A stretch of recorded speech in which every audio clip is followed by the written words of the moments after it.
Cette première journée, prévenir les cancers, des conseils pratiques pour réduire ces risques. Le conférencier est le docteur Julien Cartier, responsable information des publics et portail cancerenvironnement.fr du centre Léon Bérard. Oui, bonjour, bonjour à toutes et tous.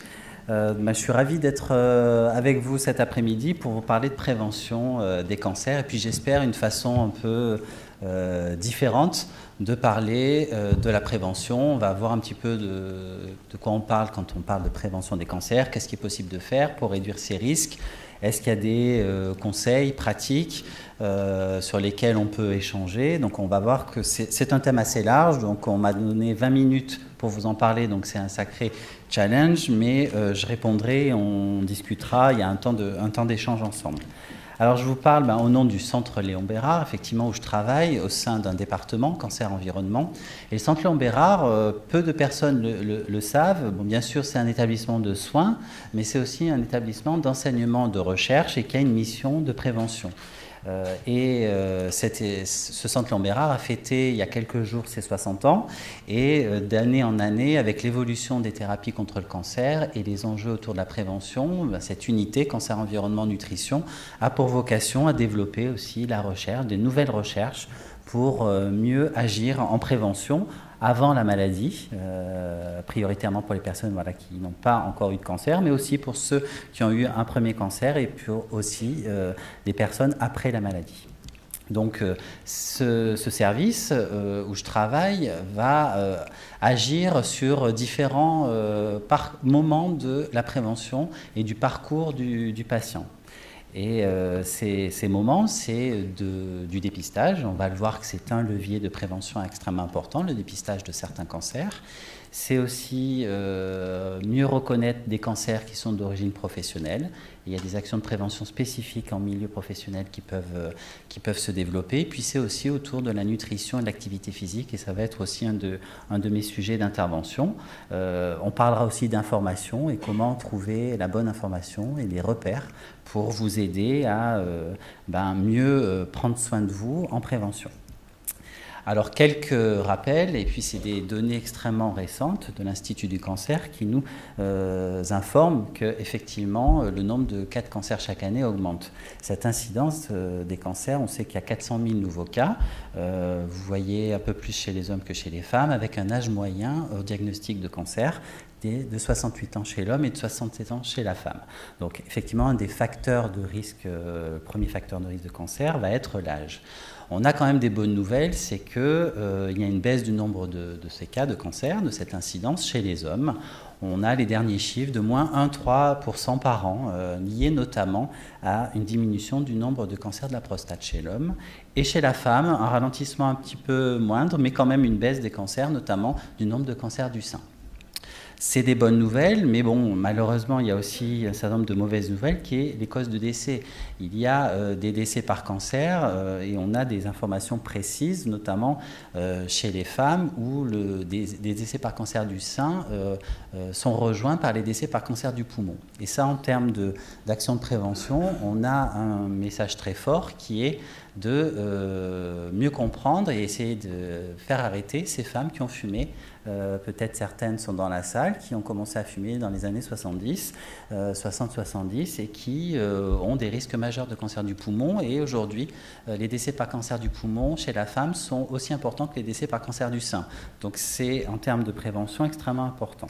Aujourd'hui, bien sûr, l'évolution des traitements, on a des survies après cancer qui sont importants, mais variables selon les cancers, et certains cancers sont de bons pronostics, d'autres malheureusement vont être de mauvais pronostics, et il faut essayer de trouver des actions. Vous allez voir, les cancers liés au tabac et à l'alcool, notamment cancer du poumon, cancer de l'œsophage ou de la tête et du cou, de la sphère ORL, sont quand même des cancers qui sont liés à des facteurs, liés à des comportements individuels, donc il faut qu'on accompagne un certain nombre de messages de prévention pour ces cancers-là.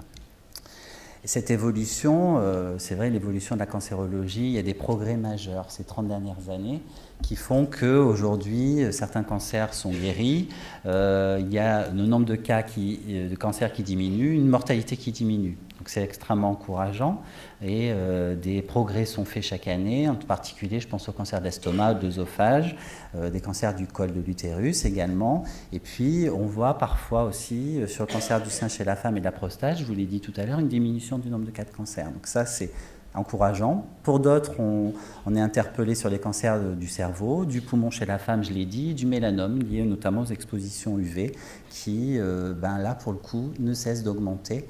Et donc il y a aussi une attention particulière à avoir sur ces cancers-là en termes de prévention. Alors une petite question dans la salle, en parlant un petit peu fort, j'aimerais que vous me disiez comme ça, quels sont les facteurs de risque de cancer auxquels vous pensez, sur lesquels qui vont déterminer notre risque de cancer. Qu'est-ce qui vous viendrait à l'esprit? Tabac, alcool, oui. Soleil, manque d'activité, pollution, stress. Pardon? Radiation, rayonnement, oui, les rayonnements ionisants, oui. Alimentation. Oui, manque d'activité physique, sédentarité. Est-ce que vous voyez d'autres facteurs? Les perturbations hormonales, donc tout ce qui est autour de substances perturbateurs endocriniens, oui. D'autres?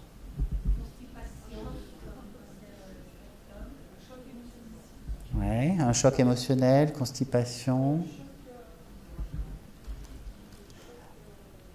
Oui, un accident brutal qui ferait révéler un cancer, oui. Alors, il y en a un. Quand? Choc physique? Ok. Hérédité, voilà. Donc celui-là, effectivement, les facteurs génétiques, oui. Alors, il y en a un qu'on oublie souvent, et pourtant on essaye d'insister aussi, ce sont les infections par les bactéries et virus, qui, entre 1 et 10% des cancers sont liés à des infections. Donc c'est vrai que c'est effectivement une problématique qui est aussi dans les pays émergents, pays en voie de développement, où le pourcentage est beaucoup plus élevé de risque de cancer lié aux infections. Je pense au virus, papillomavirus ou à l'exposition à l'hépatite B, qui va augmenter un certain nombre de cancers. C'est un facteur de risque. On a parlé de l'environnement, on reviendra effectivement, la pollution, les facteurs environnementaux, les substances présentes en milieu de travail sont des facteurs de risque. Vous avez dit le tabac, l'alcool, et je suis ravi que vous l'ayez évoqué aussi, la sédentarité, ce sont des facteurs de risque, des déterminants de la santé en général et des cancers en particulier. Les facteurs génétiques, oui, entre 5 et 10% des cancers sont liés à des facteurs génétiques. En particulier, on pense à malheureusement parfois des histoires familiales de cancer du sein ou de l'ovaire qui font que le cancer est parfois une véritable affaire de famille. Et un déterminant qui est rarement évoqué mais qui est très important, c'est le niveau d'éducation, le lieu de vie et ce qu'on appelle les facteurs socio-économiques, puisqu'il y a de vraies inégalités en fonction du métier que l'on exerce, de son niveau d'éducation et aussi du lieu où l'on vit en termes d'exposition environnementale ou de mode de vie. Et donc ça, ce sont des facteurs extrêmement importants qui sont aussi étudiés d'un point de vue de la recherche, auxquels on ne pense pas forcément comme ça a priori. Alors, on n'y pense pas parce que le cancer, c'est vrai que le mécanisme de développement d'une cellule cancéreuse, c'est quelque chose qui est très complexe, qui est un processus tout au long de la vie, qui va associer un certain nombre de facteurs, en particulier des caractéristiques liées à l'individu. On parlait de l'âge tout à l'heure, des caractères héréditaires. Effectivement, si on est porteur d'un gène BRCA1 ou 2, par exemple, on va avoir un risque augmenté de cancer du sein ou de l'ovaire. On peut avoir au cours de la vie, en particulier aux premiers âges de la vie, des expositions à des agents ou substances cancérigènes qui vont faire qu'on va augmenter son risque à l'âge adulte. Et nos comportements individuels et nos modes de vie vont avoir un impact extrêmement important. C'est pour ça qu'en prévention, on a des moyens d'agir. Mode de vie individuel, mais aussi ce qu'on manipule au travail. Malheureusement, certaines professions vont être plus exposées à des substances chimiques, à des radiations, à des polluants qui vont augmenter leur risque de cancer. Pensez par exemple en termes de substances, je pense à l'amiante ou au chlorure de vinyle ou à des substances cancérigènes qui exposent en milieu professionnel. Alors ce rôle des facteurs environnementaux, ces cancers d'aujourd'hui sont liés à toutes ces expositions d'hier. On parle d'ailleurs d'exposome, c'est-à-dire la somme des expositions internes et externes que l'on subit ou que l'on choisit. On va voir qu'il y a certains risques qui sont choisis, d'autres qui sont clairement subis, sur lesquels on a moins d'emprise. Et ces expositions vont montrer un certain nombre d'indicateurs ensuite en termes de cancer, où on se pose clairement des liens avec l'environnement. Exemple, cancer du testicule, où le nombre de cas augmente. C'est quand même un cancer rare qui touche les hommes jeunes, et l'incidence a doublé en 30 ans. Donc là, il y a clairement des liens entre les peut-être perturbations endocriniennes que vous évoquiez, des polluants et des facteurs géographiques qui peuvent peut-être expliquer cette augmentation de l'incidence des cancers du testicule. Parce qu'on voit qu'effectivement, lorsque on regarde des cartographies, on est assez inégal entre le nord, le sud, tel ou tel continent vont être plus ou moins à risque, puisque c'est lié à tout un tas de caractéristiques. Un exemple d'études chez les migrants. Les Asiatiques qui ont moins de risques de cancer du sein, par exemple, lorsqu'ils déménagent et s'installent aux États-Unis dans un style de vie à l'occidental, rattrape progressivement et de génération en génération le risque de cancer du sein des Américaines. Donc, il y a cette acquisition du risque qui quand même vient fortement nous poser la question de comportement de notre mode de vie qui va venir impacter notre risque. On pourrait aussi donner d'autres exemples. Je parle du cancer du sein qui est quand même un cancer très fréquent. On voit que toutes ces substances cancérigènes, elles sont classées. Pour rappel, elles sont classées pas dans un coin de table, elles sont étudiées, elles sont évaluées. Et aujourd'hui, ces agents cancérigènes doivent avoir des preuves scientifiques, et notamment des études épidémiologiques qui ont été menées, des études in vitro et des expériences chez l'animal qui montrent qu'il y a un risque de cancer pour l'homme. C'est comme ça qu'on classe ces substances comme cancérogènes pour l'homme ou suspectées cancérigènes, peut-être cancérigènes. Vous voyez qu'au Centre international de recherche sur le cancer, c'est plus de 700 agents ou substances qui ont été étudiés.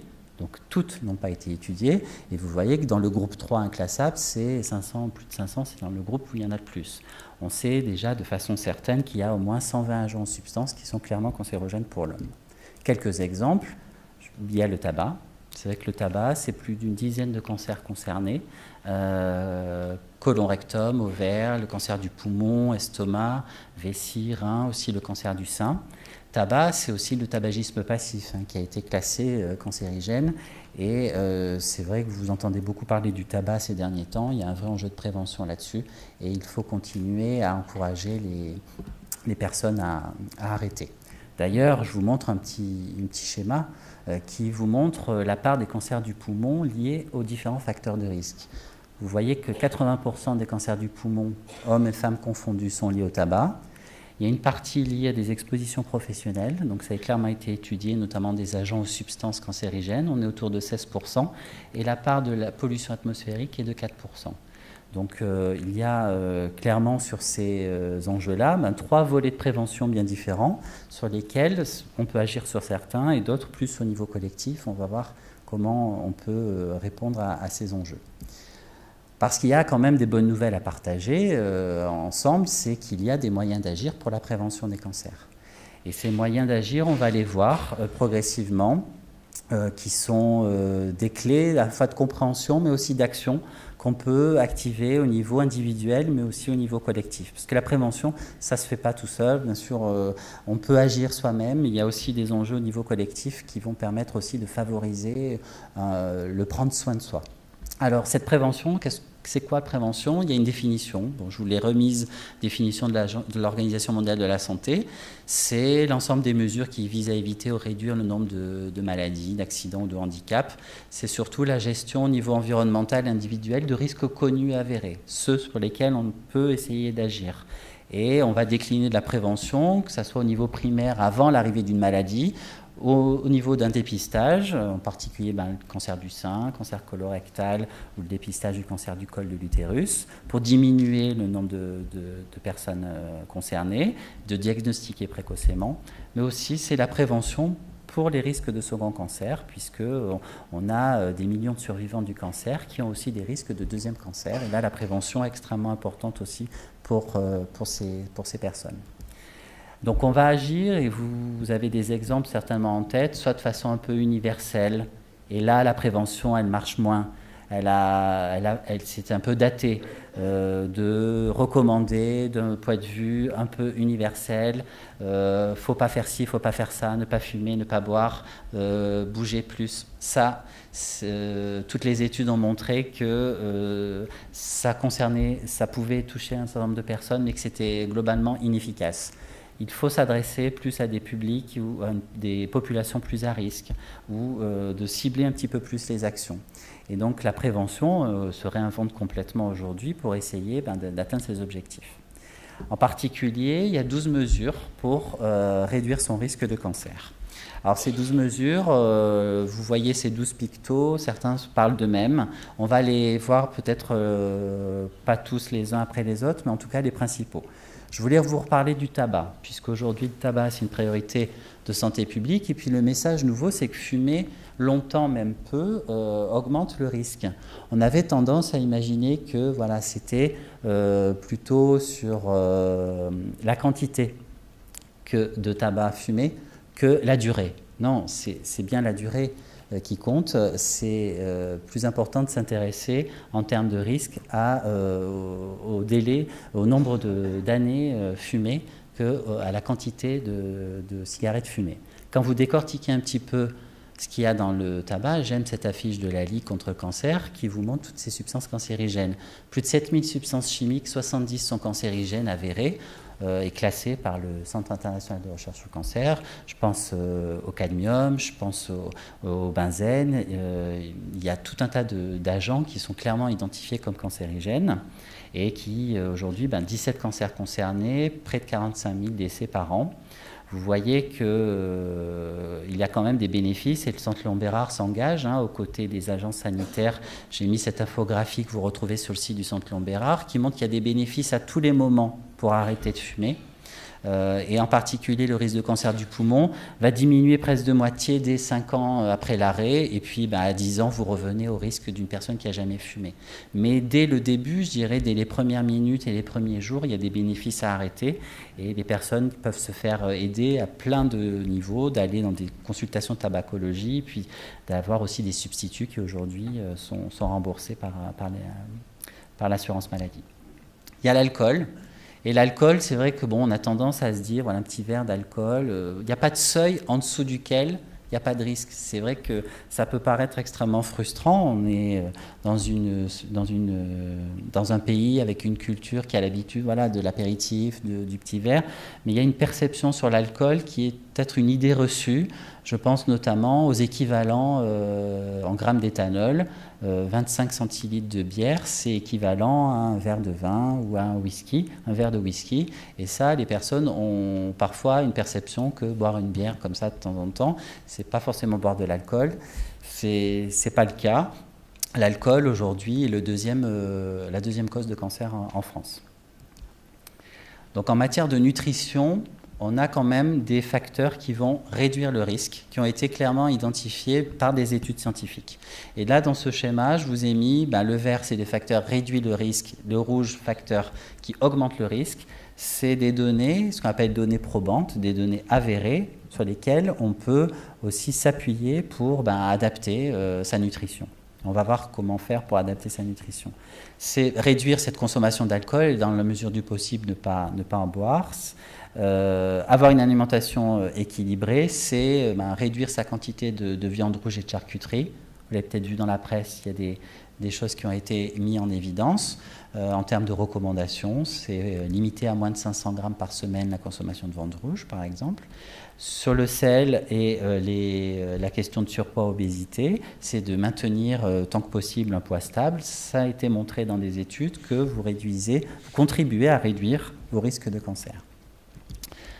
Alors la nutrition, vous allez me dire, c'est facile à dire, c'est pas facile à mettre en œuvre. J'ai une image sur laquelle je communique souvent, qui est nutrition, c'est l'alimentation, c'est aussi l'activité physique. Il faut s'imaginer toutes les entrées, les sorties. Et que quand les entrées sont plus importantes que les sorties, à un moment donné, la balance va jouer sur la question du surpoids.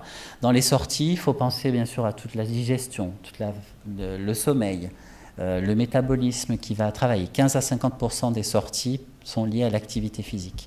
Et clairement, nous sommes dans une société qui ne fait pas suffisamment d'activité physique pour le maintien de la santé, qui serait de 30 minutes par jour d'intensité modérée. On va voir un petit peu après qu'est-ce qu'on peut faire en termes d'activité physique. On sait que ce déséquilibre entre les entrées et les sorties, qui est pour maintenir cette balance énergétique, entraînerait 10% d'années de vie perdues. Donc ça, c'est des études médico-économiques, statistiques, qui nous permettent d'avoir ce ratio, parce que l'espérance de vie des Français, elle augmente, mais l'espérance de vie sans incapacité, donc sans problème de santé majeur, elle stagne, et donc l'état de santé globalement, c'est bien de vivre, mais il faut tenter de vivre en bonne santé et en meilleure santé possible. Et le nombre de maladies chroniques est très important, donc il faut essayer de voir comment on peut essayer de résoudre ce dilemme entre, oui, on vit de plus en plus longtemps, mais peut-être pas en si bonne santé que ça. Donc avant, pendant et après un cancer, c'est trois déterminants extrêmement importants. C'est le maintien d'un poids stable autant que possible, ou essayer de réduire les apports énergétiques et aussi de faire de l'activité physique, et de voir au niveau alimentation comment on peut un petit peu modifier nos habitudes, parfois qui ont pris le dessus sur un certain comportement nutritionnel. Alors là, j'ai des diapos de mon collègue médecin nutritionniste que je partage avec vous, qui sont des conseils qu'il peut donner en consultation au centre et qui peut apporter un certain nombre de principes pour essayer d'adopter une alimentation équilibrée, puisque nos modes de vie aujourd'hui ne vont pas forcément encourager une alimentation saine, entre guillemets. C'est d'essayer d'organiser, planifier son alimentation, de choisir ses aliments, en particulier de saison, la provenance, d'essayer de globaliser sur 24 heures vos repas, et puis d'adapter le temps entre chaque repas. Pas faire de régime, il n'y a pas de régime anti-cancer, il n'y a pas de régime miracle. Et il n'y a pas d'aliments anti-cancer qui vont vous permettre de réduire à 100% votre risque. Vous l'avez compris, le cancer, c'est aussi extrêmement aléatoire, et on aura beau appliquer toutes les recommandations. Là, ce soir, je ne vais pas vous dire appliquer tout ça et vous n'allez pas avoir de cancer. Ce n'est pas le message. Le message, c'est d'essayer d'adopter un certain nombre de réflexes qui vont permettre de prendre soin de vous et d'éviter un certain nombre de pièges. En alimentaire, on est piégé par l'industrie très rapidement. Quand vous regardez les produits ultra transformés, quand vous regardez une étiquette, quand vous prenez le temps de lire la liste des étiquettes, on voit clairement le trop de gras, de sucre, de sel qui vont jouer négativement sur notre santé. Donc il faut éviter ce type de produit et d'essayer de mieux connaître aussi son corps, ce dont on a besoin. Quand on parle de portions alimentaires, quand on dit manger 5 portions de fruits et légumes par jour, une portion, qu'est-ce que c'est? Une portion de légumes, c'est une portion, ce qui rentre dans la paume de sa main, en termes de repères nutritionnels. Donc la taille d'une main, elle va varier en fonction d'un individu. Donc la portion va être variable en fonction de sa corpulence. Et donc une portion de fruits et légumes, c'est ça le repère. Donc d'avoir aussi un plaisir à cuisiner, à retourner à des produits les moins transformés possibles, d'essayer de s'approvisionner au plus près et de ne pas exclure des familles alimentaires.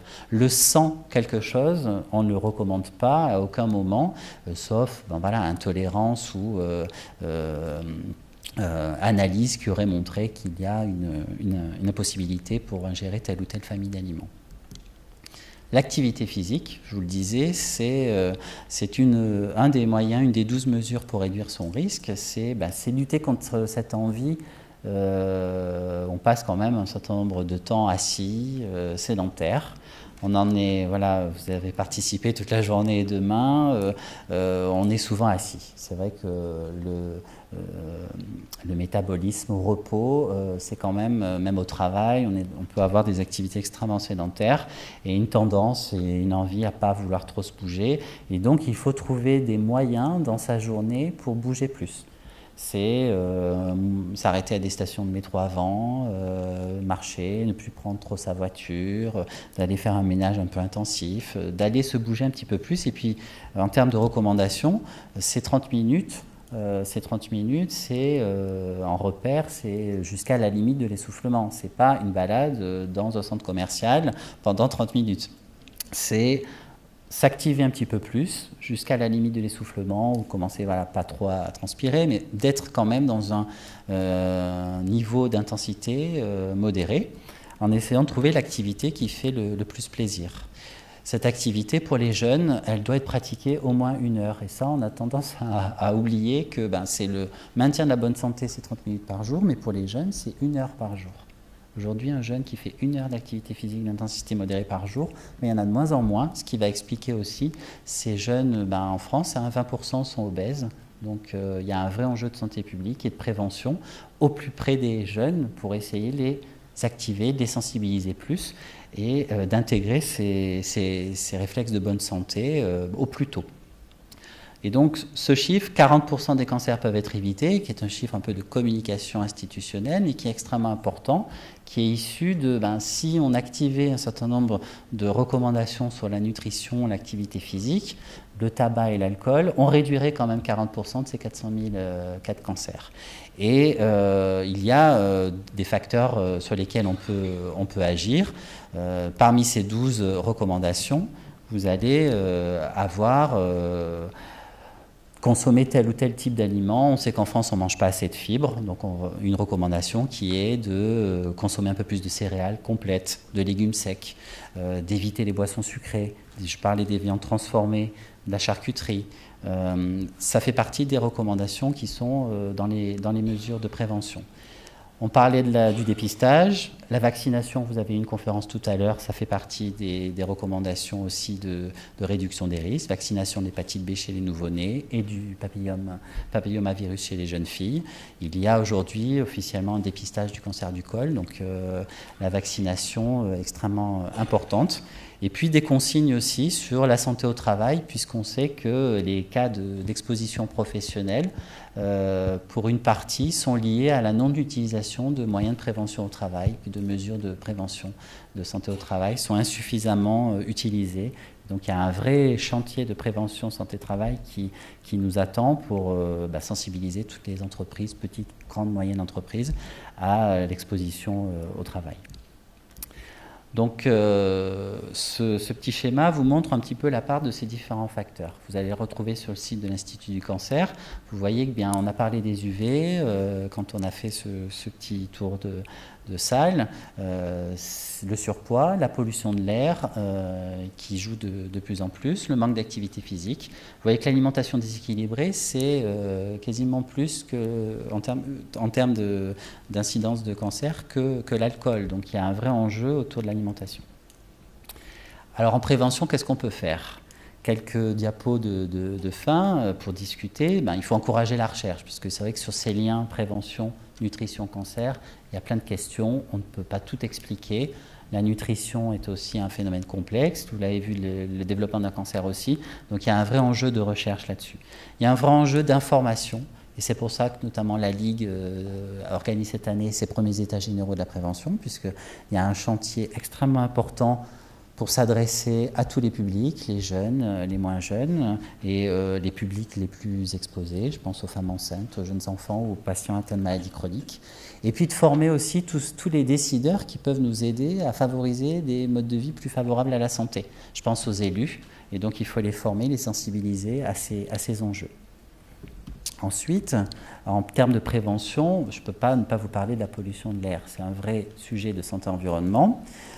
C'est 48 000 décès prématurés en France. On sait qu'on perdrait dans des milieux urbains très pollués 2 ans d'espérance de vie. Donc si on voit le verre à moitié vide ou à moitié plein, ça peut paraître plus ou moins important. 2 ans, c'est quand même pas rien dans des zones les plus exposées. Et là, au niveau des collectivités, il y a des moyens d'agir par rapport au traitement des déchets, par rapport à la mobilité et favoriser nos déplacements plus propres. Ce sont des engagements extrêmement importants sur lesquels là, on a peut-être moins d'emprise, peut-être en tant que citoyen déjà, mais les décideurs doivent aussi nous aider là-dedans. Pollution de l'air, donc un enjeu extrêmement important. Des solutions commencent déjà à émerger face notamment à des crises sanitaires et environnementales. J'aime bien cette image de Volkswagen avec cette crise autour des polluants diesel, des voitures. On a pu peut-être avancer un tout petit peu plus vite sur une sensibilisation au diesel, où à l'époque le CIRC avait sorti sa classification dans l'indifférence la plus totale en France, et qu'il a fallu un certain nombre malheureusement d'incidents pour essayer de trouver des solutions. C'est par exemple en ville, dans la métropole, les zones de faible émission. On sait que ça a beaucoup plus d'impact sur la qualité de l'air que l'on respire, ou des systèmes qui vont nous favoriser des mobilités plus douces. Il y a aussi tous les modes de chauffage qui vont impacter énormément la pollution de l'air. Et on sait de manière très intéressante que la pratique de vélo en ville, par exemple, est extrêmement bénéfique pour la santé. Je vais vous montrer une étude qui est très intéressante, qui était en Île-de-France, mais qui a été aussi reproduite dans la région. En termes de bénéfices ou risques à faire du vélo en ville, même dans une ville où on a peur peut-être d'un accident, et donc on montre que quelle que soit la situation, on a plus de bénéfices à pratiquer le vélo en ville par rapport au risque d'avoir un accident mortel ou une exposition à la pollution. Donc ça nous encourage à développer ce type d'action et à montrer que dans certaines zones, il peut y avoir un développement de ce type d'approche. L'air extérieur, oui, il y a l'air intérieur aussi. L'air intérieur, c'est 80% de notre temps est passé dans l'air intérieur. Donc la question de la ventilation, des habitats pollués. Vous voyez un certain nombre de maladies liées à la pollution de l'air intérieur. On sait que dans des données mondiales, on voit qu'il y a des millions de personnes qui sont concernées. Les 4 cancers du poumon sont liés à la pollution de l'air intérieur. On l'a parlé dans la journée de la BPCO, je crois, dans une conférence, il y a un lien avec la pollution de l'air intérieur. Et que là, il y a des recommandations autour de la ventilation à adopter, d'éviter certains produits ménagers notamment, et de trouver des solutions alternatives à l'utilisation de produits chimiques. Ensuite, on parlait d'information. Vous pourrez retrouver sur le stand du Centre Lambérard de la documentation sur le site internet Cancer Environnement qui va reprendre en détail par cancer et par substance le type d'information que vous souhaitez. C'est une base de données extrêmement importante. Il y a plus de 200 fiches qui sont organisées par thématique en fonction de vos thèmes d'intérêt, et des recommandations aussi pour aller plus loin et creuser le sujet. Je vous remercie de votre attention et je suis à l'écoute de vos questions.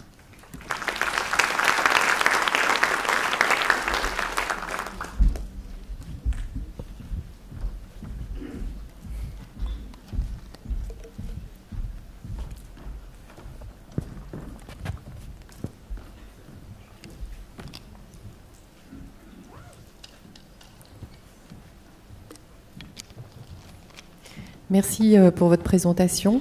Vous avez donné l'âge moyen d'une personne atteinte d'un cancer, vous avez dit 67-68 ans. Ça cache forcément des écarts types.